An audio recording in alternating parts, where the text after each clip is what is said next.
I wanted to just touch base about a couple of things that are going on that I wanted to make sure the CDC was aware of. The first one is a legislative matter. On Tuesday, the House Redistricting Committee is having its very first hearing. Why does this matter? Because they're going to start talking about and taking testimony about where some of these district lines should be in the next redistricting process that will start in 2021. And Hayes County is one of the most gerrymandered counties in the state in terms of our congressional districts. So I'm lucky for the moment my district is not gerrymandered, though that's going to get real sporting in 2021, but that's another matter. What I'm concerned about is what it means to have so many of our communities divided between multiple congressional districts. Buda is divided between 3 congressional districts. Actually, parts of it are Congressional District 25, most of it's in 21 and a little bit in 35. Kyle is split right between 35 and 21. And San Marcos is split right between 35 and 21. I have no idea if we are in 35 or 21 right now, y'all.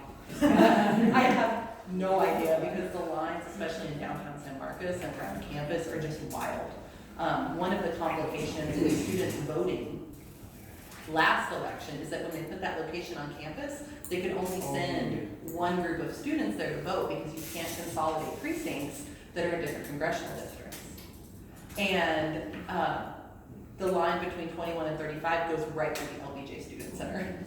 Like it goes through the student center. Half of the dorms are on campus, half aren't. So half of the students on in the dorms had to go to like Allen Homes of Thorpe Lane and couldn't vote in that polling location on campus.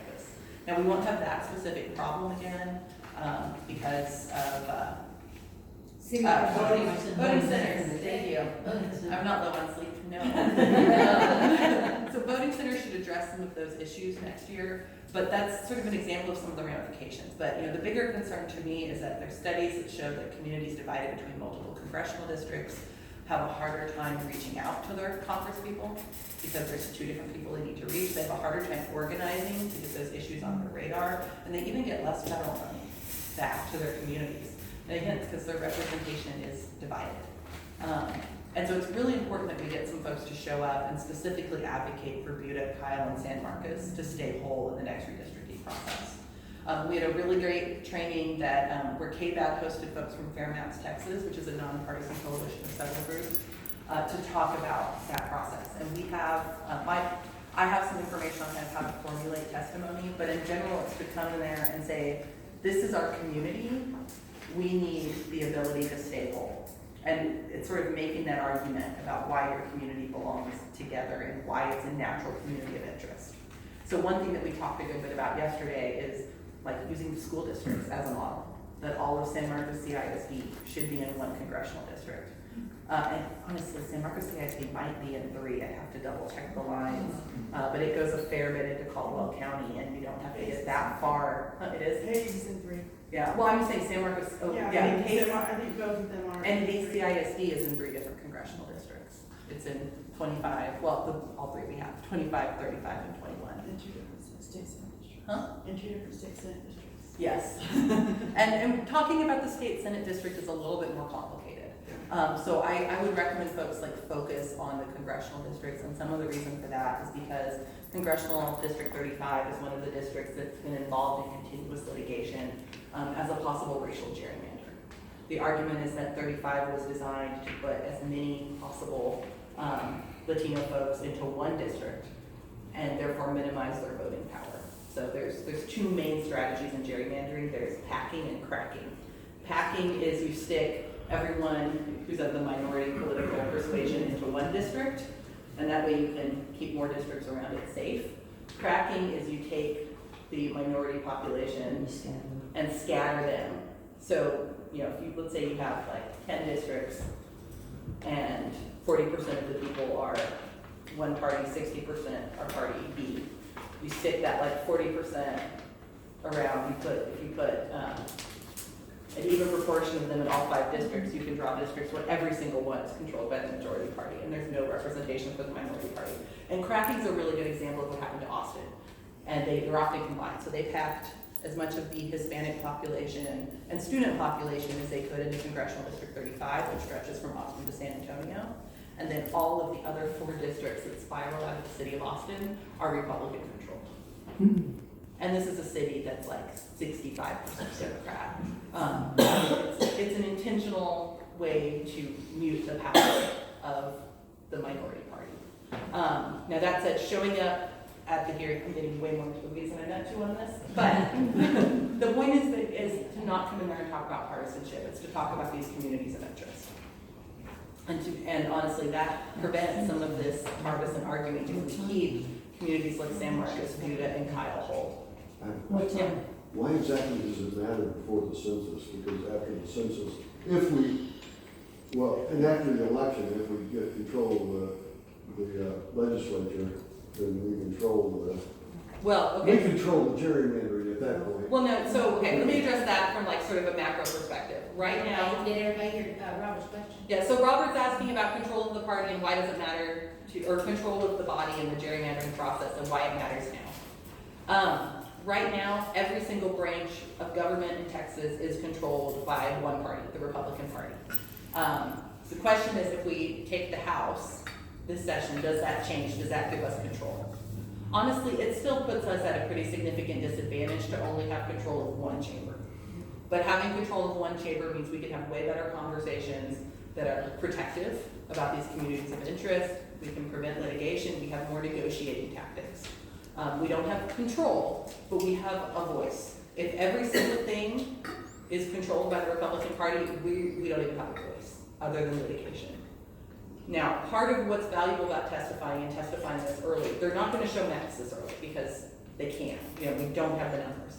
The point of these hearings is to get folks to come establish where these communities of interest are. And the communities of interest, they have to justify it anytime they break them up. Anytime they break up a community of interest, they kind of have to come in and say, why did we do this? And if the reason starts to look like it's race-based, that's what opens it up to litigation. So this is both protective of litigation and it gives us a stronger argument when we get into the litigative process. So both of those things are true. Yeah. Well, I just wanted you to mention the fact that you touched on here, that this is the first, the way I heard it yesterday is this is the first time this has been a transparent act, that they have never opened these communities up to the public. So we really need to be there and vote.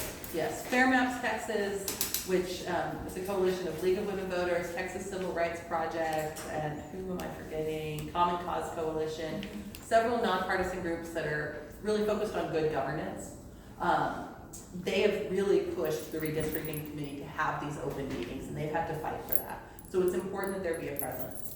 So it'd be great to come and testify. If you are not comfortable testifying, it's great to arrive.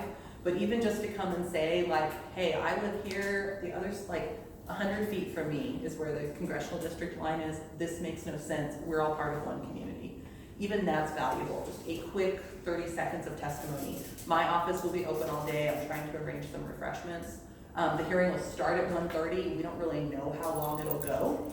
It really depends on who shows up. We are being told that they will not close registrations to testify as long as the hearing is going on, which means that if you can't be there right at 1:30, you can come anyways. And feel free to call my office, ask for a status. What's the room location? Oh, it's in the Capitol. Oh, shoot. I've got it right here. You got the room? We have all of the documents from yesterday on the KBID website, all of it in the presentation, all the links and everything on our KBID website. It is. They kind of made it area Democrats. They had a redistrict. Yeah, so all. It's in E1.030. What? E1.030. So I think what is particularly strong again is folks potentially coming from the 21 part of Wimberley, which is precinct 339. Yes, 33.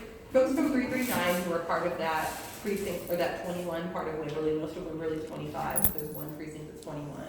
But really the most powerful voice is folks coming from Buda, Kyle, and San Marcos. Because these communities have been like sliced and diced and traded around so many different times. Good question. Yes. About 3 weeks ago, we went and raised hell in the county, and we accomplished a lot. Last meeting, remember, we were asked to come to the city, to the county courthouse Yeah. and talk about how ridiculous it was about the voting machines and all. We got them to make some changes. And so just let us know when and where you need us, and we got, I guess, 30 or 40 people. How many? You're talking about the public hearing that was. Yes, Monday. yes. Well, we need y'all 1:30 at the Capitol on Tuesday. All right, that's what. And we will have like little briefs too, if you're not sure exactly what to say, we can give you the really easy talking points. Location. Will you say what you said yesterday about like really brief, personal, I live in Yeah. Kyle, I work in Buda, we are not talking about stats and all that, you just need to say, like what you said, sorry, what you said Yeah, yesterday. it's like, all you need to do is come say like, you know, I mean, Lacey's offering a good example that came up, was like, I live in this part of the community, I cross town and I'm in a different congressional district. Our community's only this big, why?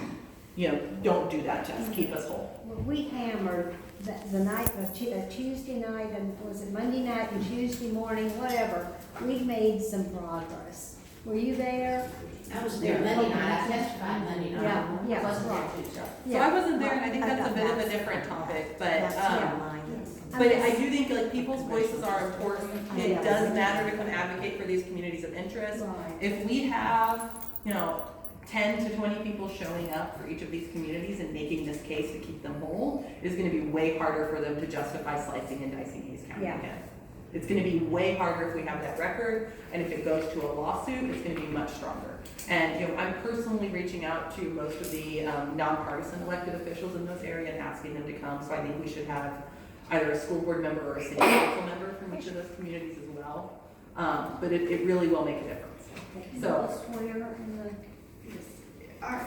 We can send a link out, KVET has put everything from yesterday, all the links, all the documents, legally, get it out, Yes. everything on our website, so I can send the link out so everyone can see what all we got and did. It would be good to put it on the Hayes County Democrat I know, website. I'm sure we can figure out that, we just got it up there as quick as we can on the KVET site. yeah, and I'll send y'all some links to send around. We can send an email. Word? Okay. Yeah, Merck, did she send you the links? Some changes. No, I just retweeted the location, but, yeah, if you've got, we can. No, I said, can she send you the links? Oh, yes. Because there's also like a little training document too, and I'll send you that image as well as an email. Yes, And can you remind people that we can also email for those of us who can't attend? you can email. What I would suggest if you can, if you want to have some written comments though, is send them in advance so that they become part of the hearing record. It is better to have them be part of the hearing record than part of communication to an office that is not your elected representative. I am not on the redistricting committee, but if y'all have like short written comments you want to send, feel free to like send those to my office and we can help deliver those to the You community. can run those off at your office. Yeah. Are you gonna keep, like, we had talked yesterday about keeping a record, this is not gonna be a report published, and how we could do that, is that best done through you, or should we ask our KVET members to also include us when they're emailing in, so that we have, if the state doesn't publish the report, that we have? If y'all want to copy me, we will definitely log all of that and we can act as sort of an official conduit for those documents. I think that's better than. Yes, no, definitely, it just, we wanted to. Yeah, and if anybody does reach out to the redistricting committee or their members, please like copy our office on it for our information. Honestly, a lot of them will just go respectfully refer it and email it to us anyways and not log it into their own system. But that's kind of how this goes. So that's redistricting. The members of the redistricting committee are listed where? They're listed on the Texas Ledge website. Okay. You can share that. I mean, I will say, when you're reaching out to somebody who is not your representative, it's quality over quantity. So 300 people sending them the exact same email is not super impactful Right. if they're not their constituents. But I thought also about phone calls, because they always get logged in. But you said they couldn't be considered part of the official record. Well, they won't go into the official record of the committee. Okay. And that's why written testimony is better in this case. It can be entered into that, into the official records of the committee, which is better than it just being in the records of the various offices. Once more, the committee members are listed where? They're listed on the Texas Ledge website, and that's something we can share too. I think the only central